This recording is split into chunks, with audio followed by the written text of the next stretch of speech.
Alright, what's up y'all, it's LakerFan here. As you can spot title of today's video, nobody's talking about the defensive changes coming in 2K26. Why is that? So, first of all, I must say it's because there's so much happening offensively between the dribbling, the finishing, the shooting, and in reference to like the pie charts, for instance, the yellow of playmaking, the green of shooting, and the blue of finishing, they've got so much stuff that has been overhauled or been talked about and changed and stuff like that, and there's not a whole lot of talk going on about the defense. And as you can see, my boy right here, Video Game Takes, he's actually a really good follow on Twitter, a lot of big think pieces and stuff. Some you'll disagree with, some you won't, but in this tweet, he's saying, let me get this straight, game speed up and dribbling's OD, shooting's OD, dunking's OD, post hooks also, because pure green window means this, blah blah blah. You get the deal, right? Shooting's gonna be easier, the pure green window's coming back. Dunking and finishing with the layup creator and the dunk meter, I'm not here to say that's for sure gonna be easier, but there are some, promising things being said about it. And then dribbling has so much promising stuff being said about it too. So then he said, and one thing said about defense, but let me mind my business. Now, in this, I have a set of bookmarks and stuff like that, talking about all the changes that we need to talk about in terms of what you need to know defensively. We're going to scroll all the way to the bottom, though, of this. There's going to be about 15 of these. I hope y'all enjoy the video. If you do, feel free to drop a like, sub if you're new to noties, all good stuff. Like always, try this one to 1,000 likes. So, we're going to talk some actual defensive changes that, not like our boy Video Game Takes actually said. There's been more than one thing said about them, but it has been pretty skim. So we're going to talk about the defensive changes and then also talk about how things that are, offensively overhauled are actually going to make a pretty big difference as well. So anyway, straight from the source, our boy Mike Wang, shout out to him. He's been pretty active this year. I can't really complain about it. There's been a lot of good information and stuff that has been nice to hear, for that matter. I'm pretty excited about the game. I don't want to gas it too much. People are hating on me for doing that about the layup creator thing. It is what it is, I mean, obviously we got to see the game before we can judge it, but it sounds promising is all I'm going to say. Anyway, as you can see, are there any changes to the contest system? This is just some yap, if you ask me. There's a lot of stuff that always happens every year about the contest system. It always changes. If you guys recall, at the beginning of 2K25, you actually got better contests for not even putting a hand up and just standing in a guy's face than you would for putting a hand up or jumping or anything like that. I made a video on that. It was so broken, it ended up getting fixed within about a month or two, something like that. I don't know. Long story short, there's always some stuff with the contest system that is always going to go wrong. So, as he says in this part right here, there's been a number of changes made, blah, blah, blah. No jump contest, hands up, all the things that reflect how shots are impacted in real life. I just got to tell y'all this much.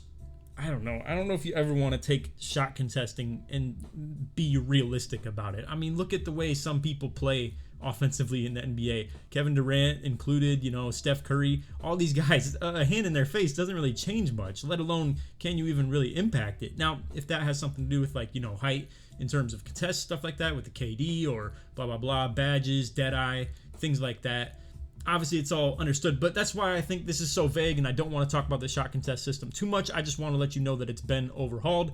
I am not here to speculate very much on it though, because it's always so vague. But anyway, this is where we start kind of getting into a mix of things. It's just kind of in the order I saw them. So just understand there's still more things being changed defensively, but I do want to also mix in those offensive things that we're here to talk about, how it's going to influence the way that you play defense as well. So what's being mentioned here is the quick protect system. So there's going to be something new introduced to the game where essentially it's like holding LT as we know it, I guess is the best example I could say, where holding LT to protect the ball is, something that you can do typically. It's not foolproof though. Okay, so I wanted to go to the direct source of the courtside report to actually talk about the quick protect stuff because it was a little bit vague in the Twitter kind of description that he had of it. So the direct description of quick protect is essentially that you're going to be able to tap LT to protect from, to shield the ball and evade steals. If you see a defender reaching for a steal and react quickly enough with the quick protect, you can counter it. Essentially, a bit of a parry system, if you will, where when you see them reaching or anticipate them reaching, if you tap LT, you can protect the ball in a way to pretty much counter them reaching, I guess. And does that bait more reach-in fouls? I'm assuming so. You'll see later in the video, they also talk about how there's been like a revamped steal system on ball to kind of take plucks away entirely. This sounds very bad defensively, obviously, right? In terms of the power creep. Like, there's so much offensively being changed and incentivized, and there's a lot defensively that just keeps getting bad news. I promise it'll get a little bit better as we keep going throughout the course of the video, though. But anyway, it also says that you can put defenders in a compromising position by using quick protect while driving to the rim, decelerate, and pin your opponent against your hip to trap them. Essentially, you know, the thing that he doesn't mention Chris Paul right here, but that's what comes to mind for me, or in other cases, Brunson, Luka, Trae Young, especially Luka, where essentially you just get in front of your guy, you have them crabbed, right? That's what we call it in 2K, and you get your defender stuck behind you, you can just keep them stuck behind you, and essentially that LT quick protect, if you will, is going to still work in that regard. I'm not sure if that also just means, though, because what I was trying to decipher with quick protect is if you had to time it, right? But I'm hoping what the case is that you can't just hold LT, because if so, that's just this being gassed up as some big, crazy new thing, right? When really it would just be the same thing as what we have had in 2K in the past of just holding left trigger, and it allows you to just protect the ball, right? I mean, technically it would be adding a feature right here where you can do the whole like crab, kind of like get people stuck behind you, but either way, just wanted to explain to you guys from like the direct source right there what it was going to look like in terms of the quick protect. I hope it's just something that you have to tap the button in time to actually evade the region. To be fair, though, people can spam. That's just, you know, how it is. So, I don't know. It'd probably be tough to just constantly parry and X, you know, like people trying to reach when you just have to, like, you know, do it to each one of them. So maybe there is a bit of a hold system for that, too. We'll have to find out as we get more gameplay. I'm sorry I can't elaborate on that much better. But anyway, moving along to another defensive topic right here. Interior defense has been redesigned so it's easier to get strong body bumps in the air when contesting finishers at the rim. Bigs will feel an increased physicality when roaming in the paint. Now, there's been problems in a lot of 2Ks. 23, especially for me, I believe, it was really bad with the foul baiting and stuff like that. Like, oh my goodness, it was so bad in terms of people going to the hoop, you holding Y or tapping Y, whatever you may do for like the block or anything like that, even going vertical with like holding left stick toward the basket and pressing Y. That's how you get like a vertical jump contest. It just feels like it was so foul baity back then. And even 24 was kind of bad as well. But I don't know. I don't think it's been as terrible in 24, 25. Obviously, we had like the badges that incentivized it back before this year's game, or 25, I should say. And I don't know. This sounds a little bit overrated as far as information goes. Like, it's cool and all to hear that interior defense has been, you know, redesigned for stronger body bumps, but to me, body bumps means more fouls. That's kind of unfortunately the way I interpreted that. But hopefully it also just means that you can get away with stuff like that if you have a good interior defense. But again, it feels bad hearing these types of like tidbits of information. It doesn't really feel like positive information when you look everywhere in comparison to what you see for every other style of the game and facet of the game, with the dribbling, shooting, playmaking, you know, finishing just in general. However, let's start getting into some of the good information defensively. So inherently, nerfs to offense equals buff to defense. That's just kind of how this thing works, right? And then, like, you know, buffs to offense equals nerf to defense. It's just a yin and yang thing that just has to exist. Whether you want like a game where great offense is versus great defense, I'm all for that, right? But point being is when offense gets worse, it makes it easier to play defense. So that's just things that I want to mention when it comes to, you know, topics for today's video. Now, what this note right here has to do with, and I just want to say it's funny that like the 2K lingo has found its way into the way Mike also talks in these tweets of dexing being the word. I'm not really sure what they would call it in real life though, like juking back and forth off ball. I don't know. I guess there probably is a better term for that, but it's just an off-ball cut, I guess. But I think more of cuts is like towards the basket. Anyway, point being, as you can see right here, he says, we've made efforts to reduce the unrealistic motion cuts that can result from dexing. Attempting to use dexing to cut back and forth repeatedly will consume adrenaline. So I suppose that's fine. I'm not really sure how I feel, if that really makes the biggest difference or not. I think the big key is whether the motion, like, you know, let's be real, man. I saw videos, like, you know, after I had kind of retired, if you will, from 2K25, of people doing this thing where they would, like, come from underneath the paint, move back up toward the three-point line, but then tap their RT and move toward the hoop, and it would do this glitchy, unrealistic broken movement toward the paint. Essentially it was with the spot finder, right, of like you could utilize that RT tap to kind of move faster. I even used it for pick and rolling sometimes when I was rolling to the basket to try and get a little bit of a speed boost as well, and it was pretty cheesy, real talk. Like that's also a big part in why the LT cheese of like 2v2 is even a thing in this game. I will say it's also because high speed has been enabled for like guards and stuff like that quite a bit, and especially in that type of setting. But it's also a good bit in large part to like the fact that you can utilize that spot finder to just kind of juke really aggressively off ball. But anyway, so point being is that just the fact that it costs adrenaline to Dex now is at least a positive in terms of like something slight defensively. A bigger buff to the defense in terms of like power, if you will, is whenever you would get like steals, right, plucks, bumps, the ball getting loose, and just anything like that. Essentially, Mike is saying here that offensive players are going to be stunned when they, for instance, get the ball poked from them, or bigs with slumble when they're heavily contested or blocked underneath the rim. So defense has an edge in recovering the 50-50 loose balls. So that's at least something good defensively. Obviously, that's what we'd like to hear in terms of the defense. Moving on to Wolf right here. He's also like a developer of the game. He's been doing it for, I believe, 2 years now, maybe even 3. I'm not particularly sure on that. But anyway, he was a lockdown as well in the 2K League. He went all the way back to 2K17 being like a comp lockdown as well. And he's been around here for a long time in the 2K community. So he says faster game speed is coming. Now, that's kind of, I would say, a pretty mirrored effort, whether that's offense or defense, getting an increase of power when it comes to something like this. Obviously, if the offensive player moves faster and the defensive player moves faster, it's a pretty net neutral thing. But it's a little bit harder to react in a fast game on defense than it is to be the aggressor on offense in a fast game. I'd like to think that faster game speed makes it a little bit harder to play defense, but at the same time, I'm still a big fan of it, and it makes it fun to play defense, I'd like to think. Now, again, that reminds me of something like 21 current gen, right? With the speed glitch and stuff like that. Defenders were still very fast in that game, but they're moving on skates. They were like, it was really hard to react because the offense was moving so fast, and there was just, good range of shooting as well. So a game like that was very hard to play defensively. I mean, anybody would agree to that. Even if you were one of the best in the game, it's still easier to play defense in a lot of different games compared to 21 current gen, or old gen, if you will. So anyway, game speed doesn't always mean better game, but I do like it inherently. It's just, as a defender, it's going to be, once again, a little bit of a negative thing to hear that, if you ask me. But anyway, moving along, motion styles are now going to be like attribute based. So they're going to allow, Toots and 2K Labs have tested motion styles and stuff like that, showing which one moves fastest up and down the court. A lot of them don't change any lateral movement speed, and I think it'd be fun if it did. And me and my boy Zeke have been talking about stuff like this in the 2K dead times and stuff, of how it'd be so cool if they did make motion styles matter, and then boom, come to find out they actually did in this year's game, last year, the year before that as well.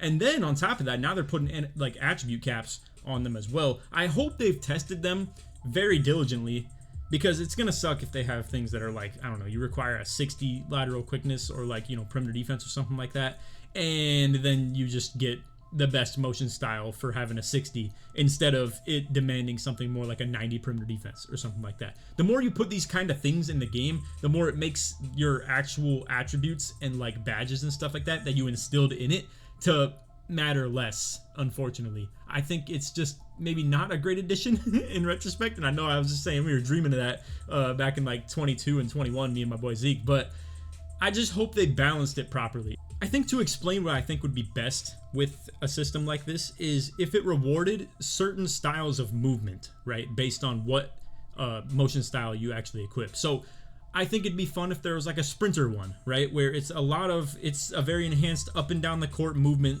speed increase, but it's not the best at like, side to side lateral quickness, turn radius, anything like that. There could be an agile one where it is about your ability to turn and shift your feet like, quickly, but it's not as much of like a up and down the court sort of style. And maybe in reference to, like, let's say for instance the jump shot creator has a lot of fluent grades in terms of like speed, height, defensive, impact in terms of like how it contests the shot, stuff like that. It'd be fun if maybe these motion styles kind of shifted on a grade curve of a couple different categories of the, up and down speed, maybe how well it even helps you jump for rebounds, and then also like side to side movement as well. That's just my take on it. I hope that's how it maybe influences it, but again, the more you complicate things, the more it really just gets tough to balance things properly. So we'll see how well everything's balanced in terms of the attribute caps that you need with them and stuff, but it's at least a cool, interesting feature that's going to be different. Now, also, once again, to come back to how offense impacts our defensive talks, standing dunk power seems as if it's going to be a bit better. You can see he mentions in this tidbit of information right here that generally larger green windows are, here to compensate for how fast most of those dunks are. Ironically, in 24, 25, I purposely would put slower dunk packages on to make it easier to time those sorts of things because the meter dunks seem to be so overpowered, especially in 24. But I don't know. I think he might have it twisted a little bit on how powerful this thing even was. I mean, people weren't necessarily struggling with it a whole lot. Standing dunk meter has been great for the last 2 years, especially 24, obviously. Not as much 25, but still pretty good. I mean, there will be people that literally just refuse to even hold X, and dunk the ball underneath, and they'll just strictly meter dunk underneath. Point being, standing dunk meter was already pretty good, and it's going to be even larger on standing dunk meters to compensate for the fast movement. So, I don't know. Once again, this is something you're going to have to really pay attention to as a defender if you're someone that's passionate about defense in this game, is that, the under basket standing dunk is going to be good. I'm not even going to mention the fact that mashing, aka the close shot, kind of like pump fake, bait you to jump, stuff like that. Close shots have been terrible ever since, I would say, 2K22. Even 23, 24, and 25. They've all been pretty bad, all things considered. And tall bigs with high close shot, it's been extinct. We don't even know. That could come back as well. And then all of a sudden now interior defense matters a ton because you have to actually counter things like the close shot mashing. You have to deal with the bigger green windows on the standing dunk meters. Long story short, I don't know. It feels like you're going to need a great defensive build to actually keep up with a lot of these things in the game. Because, I mean, you got quick movement on the guards. You got, like, super powerful finishing and customizable finishing and stuff like that. The shooting is good. We'll talk about all types of stuff with the shooting and dribbling coming up right here as well. Like, for instance, the ability to start, stop, and cut and stuff like that as a dribbler. Speed and tightness of changing directions will be very based on ratings and dribble style and stuff like that. Point being, dribbling, as you're going to see with a lot of the things of the notes, has been really revamped, and it looks really good as well in the clips that we've seen on top of that. Momentum crosses and stuff like that have come back as well for people to be able to chain their dribble moves together. Anyway, moving along. This is the part where I was talking to you guys about how the canned animation pluck steals have been almost entirely disabled, and pass interceptions tuned a little bit but are similar to effectiveness of 25. So I think these are still going to be canned animations and kind of suck you into a animation of like the interception. But on-ball stealing has been really changed to where it seems it's like really more bump steal based.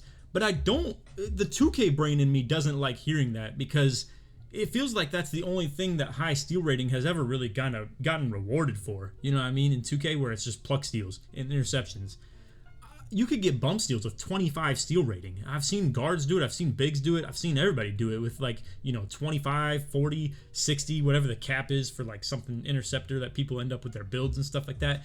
I've seen so many people go for those bump steals. So I hope that there's a huge penalty to going for a reach if you have a low steal rating and it stuns you for a long time or something like that. Something to incentivize people with high steal rating, because taking out the animation pluck steals, while I do agree it's a good thing for the game, and these are like really no skill based things at all, it doesn't reward defensive builds by taking it out. That's my take on it. Hopefully they figured out a good system, but once again, you can just kind of feel the power of defense like trickling away.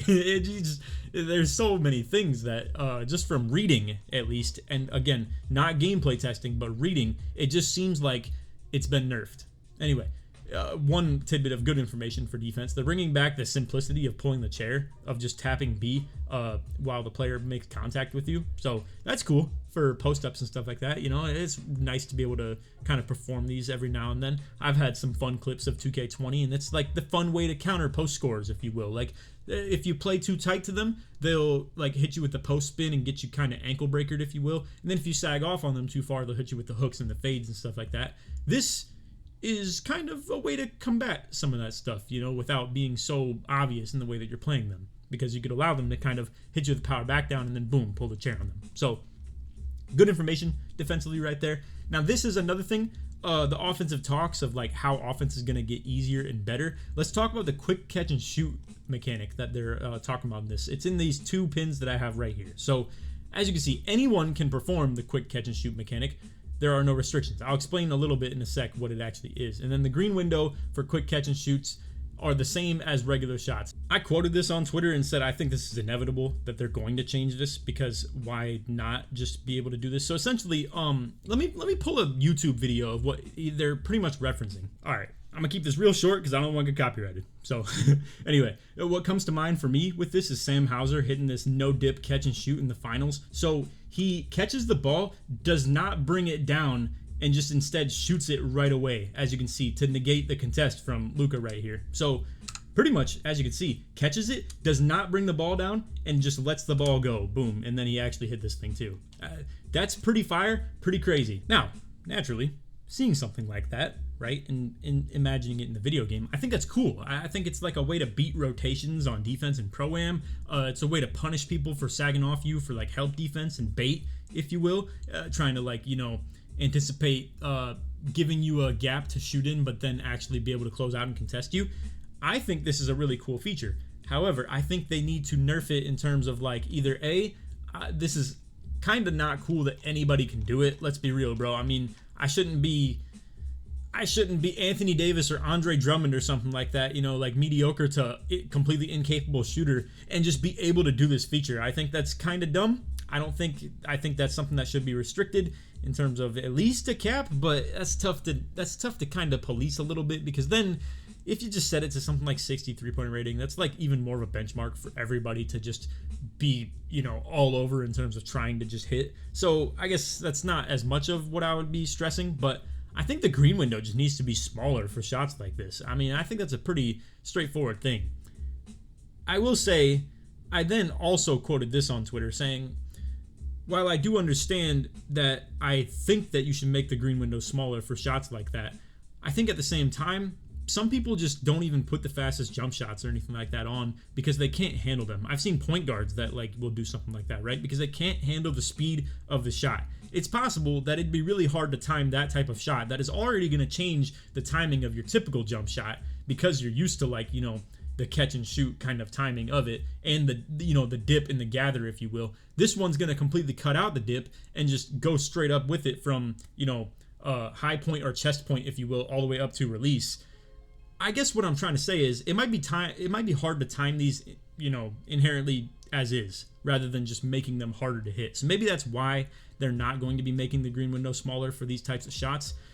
We'll have to see how the game plays. Unfortunately, doing something like that is very dangerous for like early game content. You know, it's like it could get really ugly if it's so overpowered and that's all anybody wants to do. Then when it gets nerfed, everybody's going to cry about it. They're going to wish it was still there, the people that were cheesing it and exploiting it. Hopefully it's balanced well. Again, a lot of these types of things are going to be in their hands quite a bit, and we just don't know if they're going to be good or not. So anyway, this is something I wanted to talk about that's very important defensively in terms of you knowing what you need to be able to do defensively in terms of stopping the dunk meter. So what comes to mind for me is like 5-out offenses, for instance, right? When you're in a 5-out offense in 2K24 and you go for that meter dunk and someone's rotating off the corner, when they're a late arriving defender, it would lock you in on the dunk meter size as soon as you go for the takeoff. I talked about that in the last video of how like this new dynamically changing dunk meter size is going to be huge. And this is a big thing to know for people that are playing in like a comp pro-am situation where you're trying to rotate off the corner and drop and be like the guy playing the paint defense, or just in general also being down low in a 2-3 or something like that. Whatever you want to interpret this as, this is going to be big information for you to know that like an athletic kind of rangy defender can really actually make a difference now, as opposed to in 24, for instance, and even 25. Being a late arriving help defender to a dunk meter is not good. It's really not impactful at all. And a dynamically changing dunk meter, I would like to think, is concrete evidence that it will be good to be a rangy, quick, you know, defender that can actually get places and be there fast on a rotation like Giannis or something like that. So anyway, interesting information in terms of the dynamically changing dunk meter. Adrenaline will function similar, blah blah blah. It just wanted to explain to you if offensive players spam too many escape moves in a short amount of time, or just in general, like, you know, they're allowing it to drain a bar for the way that people just dribble. And again, just similar. I just wanted to at least, you know, mention that, but it's not really worth talking about too much. All right, so this video right here, I'll just play it really quick. This move that you're seeing played out right here, we used to call the bear move. He just did this a lot, of like the misdirection. And normally what you would actually do is dribble back toward your ball hand with this, like when this move would pop out. I think in 22 it was really popular. It was 22. And you would essentially move back to the left after you did this gather right here. But right here, you're seeing the misdirection behind the back is what he's referencing. Anyway, the gist of the tweet that Mike is getting at right here is pretty much that you can do misdirection moves, aka behind the back, crossovers, tweens, hezzies, by starting a standing behind the back, you know, or cross, tween, hezzy, blah, blah, blah, and then immediately holding turbo and throwing the right stick in the opposite direction before the first bounce. So you can, like, kind of feint your moves, if you will. You can, like, act like you're going one way, boom, go the other. So misdirection, that's essentially what he's getting at. I was probably talking about a different thing of the I don't know if everybody's on the same page with that either. I guess point is that he, like, did a move and then, like, kind of went to the other way up, like, of it. I was talking about a whole different thing of the misdirection technically just being an animation that we saw in 22 a lot. But anyway, it's a little bit complicated explaining all that stuff. And I'm not exactly the most complex dribbler myself either. So I was just referencing something that I knew in terms of what they called the misdirection. But anyway, my boy Video Games Takes right here kind of hit the nail on the head. I mean, he's right. They didn't really talk a whole lot of good information defensively. And it is a bit of a scary, you know, topic in terms of, like, as long as the movement is good on defense, you don't have any problems. I'll put it that way. All of these things that are questionable, whether it's the power of standing meter dunks, whether it's the quickness of dribbling, the ease of shooting, the customizable finishing that we have with the layup creator, and the dunk meter being ever-changing thing that's, like, easy to adjust, it all is okay as long as defense can move well. I think that's the major key. Contest system will always matter, obviously, but again, being able to keep up with people in general allows you to be in the contest system, like, you know, area well enough. I mean, what I'm trying to get at right here is, yes, plucks seem like they're not canned animations anymore. Yes, there's a protect dribble, the standing dunk meter, the mashing could be good for all we know. Dribbling moves fast. But again, if you can keep up with people defensively on cuts, off-ball movement, ball in hand, whatever the case may be, if you can dodge screens, stuff like that, that's all that really matters at the end of the day. So, I know this video feels like a whole lot of yap, but I did want to at least bring a lot of information to you guys that has anything to do with defense and, like, mattering to defense. And again, I know it's a lot of talk of, like, shooting, finishing, and playmaking and stuff like that, but that's because they kind of intertwine into, like, the fact that defense is sounding like it's going to be pretty hard to play in this game. So, be prepared. I will say, though, I just want to leave you guys with this note. Defense, as far as, like, builds, will always matter. Even if defense is hard, you doing it better than the next guy and better than the general population is what matters. In terms of this yin and yang thing, if offense has, like, the kind of bias, if you will, where it's like a 70-30 thing of 70% of the power in the game is offense and 30% of it is in defense, point is, all you really got to do is be better than other defenders in the game and you'll stand out as something that's valuable to your team. It doesn't matter if defense is good in the game or defense is bad in the game. You being better than the next guy is what really matters in terms of, like, how much of an impact you make. So I know at the end of the day, the value of, like, having fun on defense because it's powerful is what some of you guys care about. But again, I just want to explain to you that in games that are hard to play point guard, the people who can do it are the ones that stand out. In games that are hard to play defense, the ones who can do it, even still through all the BS, are the ones that stand out. Things that come to mind: 2K18 trying to guard 5 out, people who are good at it, they really stand out.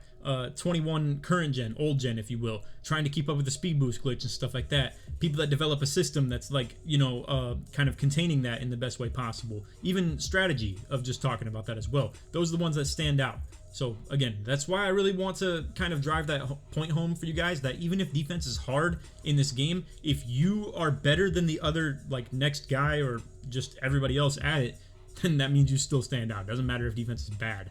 So anyway, we'll look forward to it. I'm obviously going to be pretty intrigued to see how this develops in terms of gameplay, but I'm not trying to scare you guys or anything like that. I just want to warn you that it sounds a little bit threatening to defense. But anyway, long video. I hope y'all enjoyed. If you did, feel free to drop a like, sub, new channel noties, all that good stuff. Like always, try this one to 1,000 likes. And if you made it to the end of the video, put lock or clamps in the comments. Church Sports Man all the way through. And hey, we're going to do what we can for defensive tips, obviously. I'm going to be labbing it up. I'm going to be trying to figure out the best way to play, whether like small locks are more important or like, you know, the speed and getting through screens and stuff like that, playing a front back style or like sides heavy style, trying to play interceptions and just like contain ball handlers, play rotation based defense, stuff like that, and fives. We're going to be on that for sure, trying to decipher what's the best way to play in terms of how the gameplay works. So anyway, I look forward to that. I'll catch you guys in the next one. I'm not really sure when the next one will be. We did a lot of recap here in today's video, and we obviously did the finishing one in particular. I'm not really making a separate video on shooting and playmaking because we kind of already talked about it in this one. So this is like a full recap that's more just centered around the defensive topic, if you will. But anyway, we'll see when the next video is. I hope to have it be sooner, ideally. But anyway, that's off video. Hope you all enjoyed. I'm that Titties Man. Peace.